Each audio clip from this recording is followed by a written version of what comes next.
আমাদের 10 দিন, আজকে আমাদের 10 দিন চলতেছে।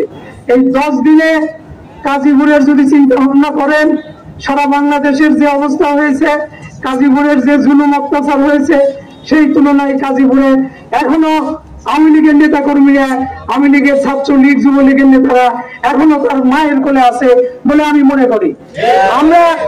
আমরা এখনো ওইসব চিন্তা করি না। আমরা আমাদের নেতা কর্মীদের বলেছি যে সব মানুষের সাথে খারাপ ব্যবহার করার দরকার নেই। আমরা তো ভোটের রাজনীতি করতে চাই, আমরা মানুষের ভালোবাসা নিয়ে রাজনীতি করতে চাই। আমরা জুলুম অত্যাচার করে আমরা জোর করে ভোট নিব এরকম চিন্তা ভাবনা করি না। আমাদের ভোটের দরকার।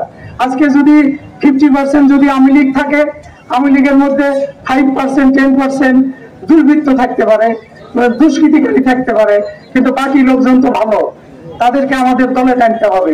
সেটা মাথায় রেখে আপনারা সবাই মিলিতভাবে, এই যে যেমন কালকের যে ঘটনা ছিল, প্রশাসনের সাথে সালাম বসছে, আমরাও বসছি।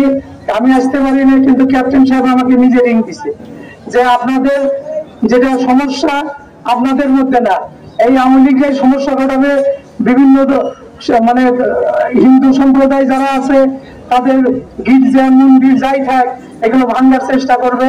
এগুলো আপনারা যেভাবে পহরা রাখেন, পহরা দেন, যাতে কোনো অবস্থার সৃষ্টি না করতে পারে।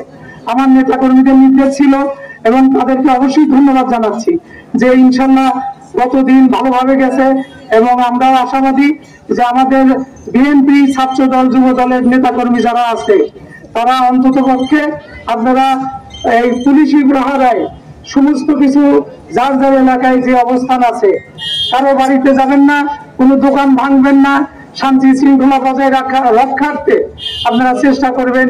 কেউ যেন কোনো দুষ্কৃতিকারী যেন তারা করে আমাদের উপর যাতে দোষ না চাপাইতে পারে, এগুলো রক্ষা করার দায়িত্ব আপনাদের।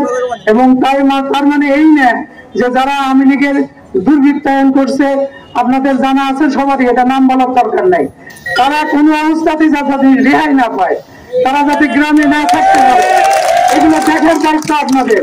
আজকে আমার নেতা কর্মীদের উপর নির্দেশ থাকবে যে কোন নেতা কর্মী আওয়ামী লীগের এই টাইপের যে সব লোকজন তাদের যদি আশ্রয় প্রশ্রয় দেয়, তাদের পক্ষে যদি সুপারিশ করে, ওই শালাকেই আগে বাদ দিবে, কোনো রকম লাভ নাই। আমার বাড়ি, আমার জন্মভূমি, আমি যে গ্রামে জন্মেছি, আজকে 17 বছর আমি আসতে পারি নাই, আমার কি দোষ ভাই? আজকে শেখ হাসিনা বলে, মানে এত ভাবে সুন্দর ভাবে বলে, আমার কি দোষ আমি বুঝি না। তোর কি দোষ তুই বোঝস না? হ্যাঁ, আর তুই কি করছস? এরা আওয়ামী লীগ হলো একটা হলো দুর্বৃত্তের দল, একটা মিথ্যাবাদী দল, একটা স্বৈরাচারী দল, যে দলের কোনো অস্তিত্ব থাকার কথা না, অস্তিত্ব থাকতে দেওয়া যাবে না। আজকে আমরা যারা বিএনপি করি, আপনারা চোখ বন্ধ করে একটু তাকান, আমার নেত্রী খালেদা জিয়া তার দিকে তাকান, আজকে শেখ হাসিনার দিকে তাকান, দুজনের মধ্যে কম্পেয়ার করেন।